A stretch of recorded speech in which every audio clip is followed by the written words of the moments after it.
You know what you should do? You should follow me on Twitter at Brommer018. Link in the description. Do it now. Hello everyone, welcome along to another video. It is Brommer18 here, and today we continue our FIFA 20 Tactics series, a series where I show you how to recreate and adapt real life systems in FIFA 20 so that they will actually work in game and be effective. Today we're switching our focus on to Steven Gerrard's Rangers side. I've had quite a lot of suggestions for this throughout the last few months, and I thought today would be quite a good time to do it, seeing as as of recording this, they've just beating Braga to qualify for the next round in Europa League. So, I think we're sort of trying to strike while the iron's still hot here, and, certainly a system that I'm looking forward to delving into today. So, without further ado, let's get into it. What we'll do first is I'll take you through the formation. We'll change a couple of positions. Then we'll go through the player instructions as well. I'll explain all of them and why they do it and such. And then we'll finish off with the tactics. So, first off, it's base set as a 4-3-2-1 system. We are going to alter quite a few positions here. So first off, what we're going to do is we're going to change the fullbacks to wingbacks, and we do this in a lot of videos, and the reason being is that they just get further forward than what a regular fullback does, and also create more width, and that's especially important in a system like this, which, as we're going to go into detail a bit later on, is dependent on the wingers sort of becoming more central, drifting into those central areas more, trying to crowd out those areas, and therefore the fullbacks become even more pivotal in this system. So with that, you've got two very attacking fullbacks in Borna, Barisic and James Tavernier. So, it's really playing to their strengths.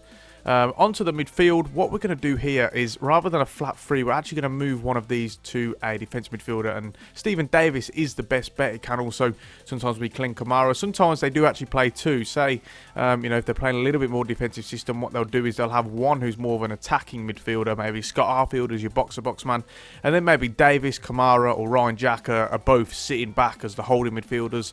But in this case, we're just going with one. Because generally when they're playing against teams, in the league, they do only need one. So yeah, we've got Davis in this case. He's the pivot. Possession rests on him, and also, it just gives you that extra man back because, of course, you got the fullbacks bombing forward as well as the rest of the attacking players. So that's that. And also, finally, what we're going to do here is we're actually going to move both the wingers from left forward and right forward out to left wing, but we're going to try and keep them as central as we possibly can by doing that. So, they're more narrow. So I would have liked to ideally keep them as left and right forward, because what you'll find is that they're basically trying to crowd out those central areas more. So they give a lot more space to the fullbacks, and what happens is you'll find Ryan Kent, and in this case now Ianis, Hagi, they're drifting into those central areas more. And so it would have been left and right forward, but the problem is you can't quite replicate their movement, because occasionally you're going to find the likes of, Kent and Hagi or whoever it may be on the wing. They're drifting into those wide areas and they're getting out wide, and that's particularly Ryan Kent. I think that's where he's at his best. I get trying to get him into the central areas, maybe trying to get him on the ball more and stuff, drop him off a little bit. But for me, Kent is at his best when he gets out wide onto the touchline. And you get the ball out to him, and then he isolates fullbacks one-on-one, and he's so unpredictable in terms of his movement, because he can go on either foot and he can turn either way. And I personally think Kent's at his best, but they're very intent on trying to get him into the central areas, maybe get him on the ball more and stuff. Same as Ianis Hagi, who is actually only recognised as a cam on this. So that is quite important to note as well. So you're going to move them to left and right wing, but just try and keep them a little bit more central. And the game should sort of take that into account.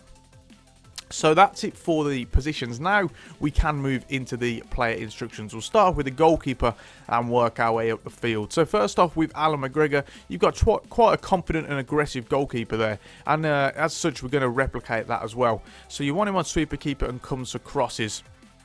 You're going to be playing a fairly high line, as we'll go into a little bit later, and in particular, you generally, particularly in the league, you're playing against teams who, Rangers are the favourites to beat. They go into it expecting to win. And so, therefore, with that in mind, you obviously want everyone trying to seize the initiative and play on the front foot. And that starts from the goalkeeper. Same with comes to crosses as well. That's something that I like to do in FIFA because, you tend to find keepers are quite a little bit overpowered. And when I come onto my wish list videos, I will talk about this, how, there does need to be some changes. You tend to find keepers have a bit of an invisible wall around them, a little bit overpowered in crossing situations. So with him on comes to crosses, it just relieves a bit of pressure from you defending those situations. Onto the centre-backs, you don't need to change anything here. Keep them as it is. But then we can move on to the wing-backs, and fairly self-explanatory, but we'll talk about it anyway. Join the attack and overlap for both of them. Obviously, we, I've sort of alluded to this already. They're very attacking wing-backs, and they are very much the one of the main sources of attack, really. In terms of whipping balls into the box and stuff. They take set pieces as well, free kicks and corners, and Tavernier does take penalties as well. So, these are very important to the system. And so, therefore, regardless of the team you're playing, let's say you want to try this system with another team, you just got to make sure you've got fullbacks with that attacking attributes, as part of their sort of their armoury, basically. And so, Barisic and Tavernier are very, very good for this. Moving on to the midfield next, we've got Davis first off. You want him on stay back while attacking, but then you also want him on to keep him on cover wing rather than cover central. So the reason being is that what you'll find is the front three in a lot of moments in the game, a lot of times. Now, sometimes they'll trap back. Well, in particular, the wingers, Kent and Hagi, will trap back. But a lot of times, you'll find they stay forward a little bit more. They'll sort of replenish their energy, recuperate, etc. And so, in order to make up for this, what you'll find is that actually the midfield three will become stretched and they'll come out wide. So, say if the opposition are playing it down, Rangers is right, they're left. Jack will come out wide, then Davis and Arfield are going to shift over.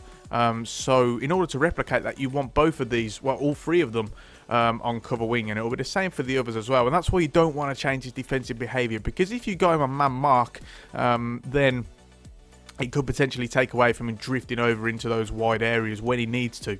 And, sort of talking about that, I suppose we can come on to it more in the wingers, but, there are a lot of similarities between this system and, perhaps Jurgen Klopp's Liverpool system, and that's rather unsurprising considering, Steven Gerrard is manager, but, you do sort of tend to see the similarities. You got sort of a workman-like midfield three, you got the front three staying forward a lot more in games, the wing-backs are one of the most creative outlets in the side. Very important to the system. So, you really do tend to see quite a few similarities in this system. It's once you see it, you can't unsee it, that's for sure. So, yeah, that's Steven Davis. Keep him generally as it is. And then we can move on to Arfield and Jack. Now, these have slightly different roles. So, for Arfield, you want him as more of a box-to-box midfielder. Same as maybe if they're playing Gerrard, you want him getting into the box as well.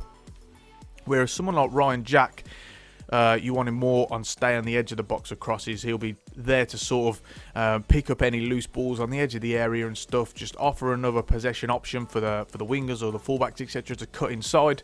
And so it depends. You can have these on either side. It doesn't really matter.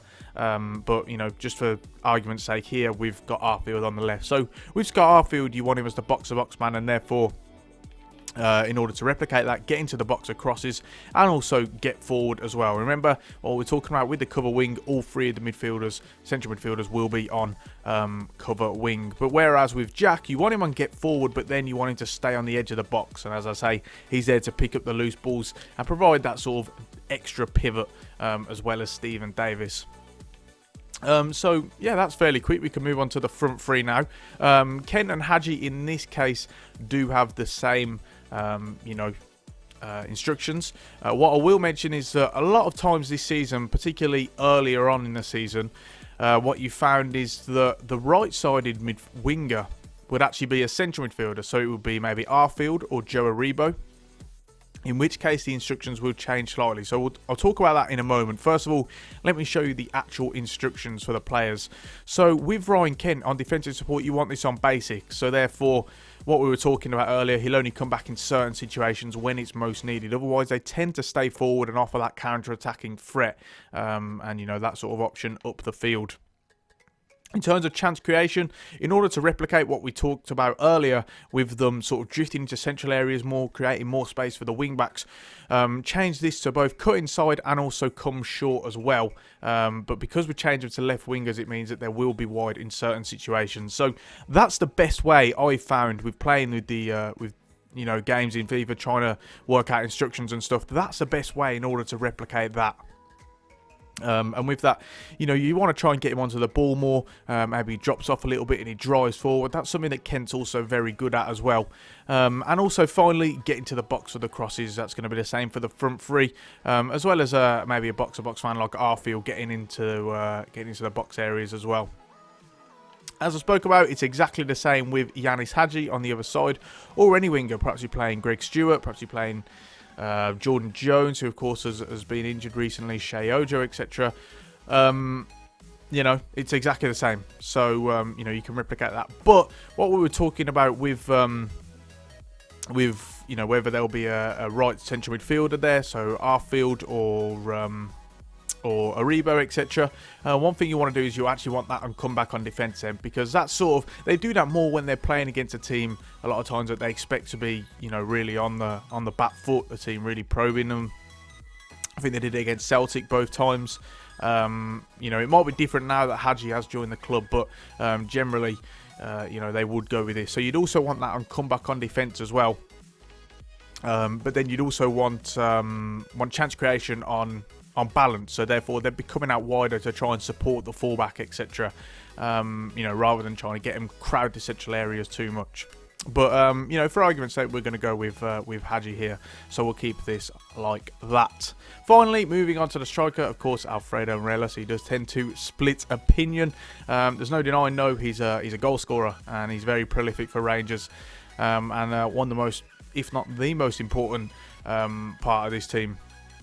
So onto his instructions. First off, you want him to stay central, and that's again fairly self-explanatory. He is the out ball and he is the target man in this team. However, you don't want to switch him to target man. You actually want him on mixed. The reason being is that he's very much an all-rounded striker. So whilst he's got a lot of, he's quite strong and he's very physical, etc., as we all know, he's also, he's not rapid, but he's not the slowest player in the world. He can run in behind. He can play on the last man. He scored plenty of goals playing that way.